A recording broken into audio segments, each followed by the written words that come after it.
Hoy vamos a explorar una técnica que combina la naturaleza y la meditación para el vitiligo, el baño de bosque. También conocido como Shinrin-yoku, esta práctica implica sumergirse en la naturaleza y conectarse con los árboles y plantas. Se ha demostrado que esta experiencia puede reducir el estrés y mejorar la salud en general, lo que podría tener un efecto positivo en el vitiligo.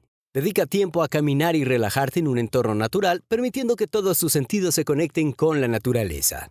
Si te interesa aprender más sobre el vitiligo, te invito a suscribirte para recibir nuevos consejos y recomendaciones.